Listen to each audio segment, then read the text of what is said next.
Welcome back to my channel. বন্ধুরা দেখুন, আমি আজকে বানাবো চিকেন। আর এই যে চিকেন নিয়ে নিয়েছি, দেখুন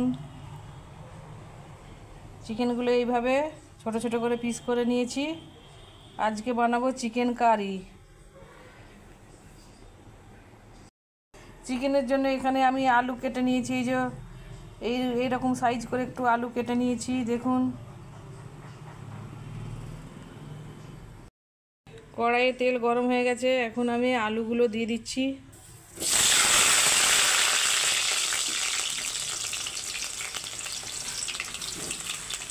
আলুগুলোকে একে একে ভেজে নিই।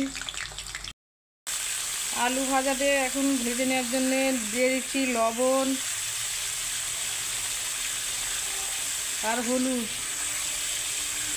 এখন আমি আলুটা ভেজে নিব।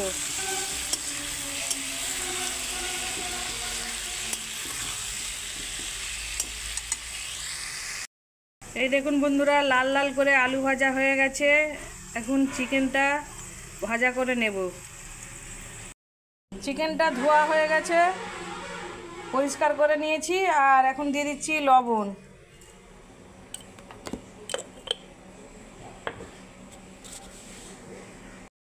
এখন ওই আলু ভাজার তেলেই আমি চিকেনগুলো ভেজে নেব।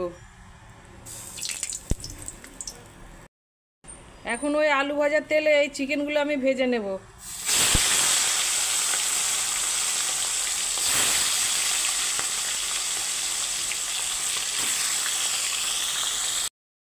ওই চিকেন ভাজার তেলেতে আমি দিয়ে দিচ্ছি এলাচ আর তেজপাতা ফোড়নে দিয়ে দিচ্ছি।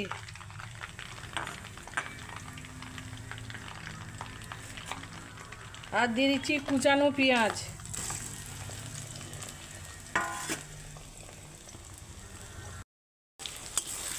পেঁয়াজটাকে আমি ভালো করে কুক করে নিচ্ছি।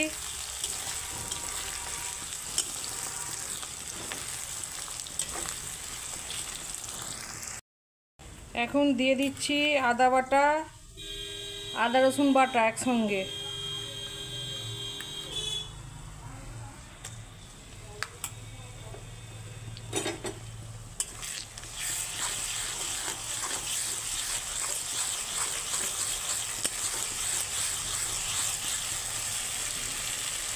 এইবারে দিয়ে দিচ্ছি টমেটো।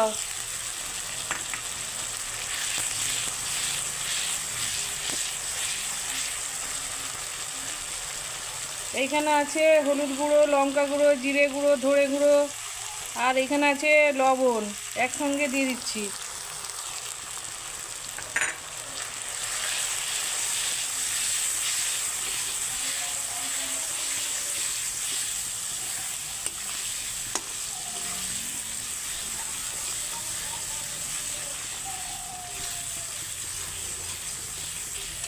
এখন আমি 5 মিনিট কষিয়ে নেব।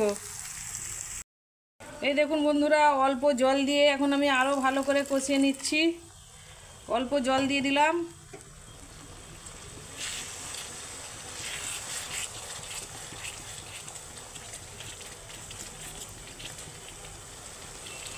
আরও 5 মিনিট কষিয়ে নিচ্ছি।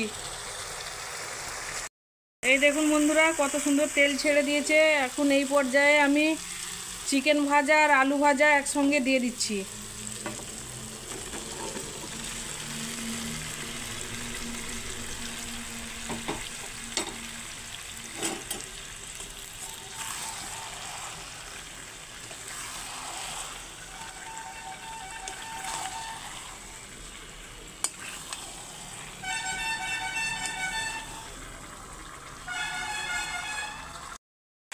এখন আমি একটু গরম মশলার গুঁড়ো ছড়িয়ে দিচ্ছি।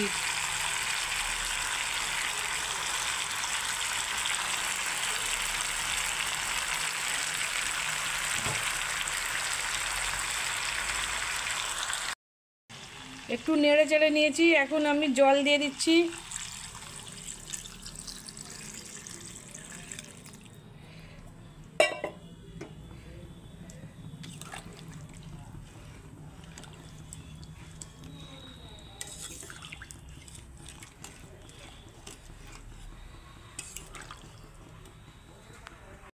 এই দেখুন বন্ধুরা, চিকেন কারি একদম রেডি হয়ে গেছে। এখন আমরা নামিয়ে নেব।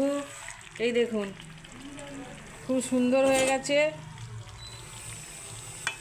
আর এখানে আলুও সেদ্ধ হয়ে গেছে খুব ভালোভাবে। তো আমরা এখন নামিয়ে নিচ্ছি।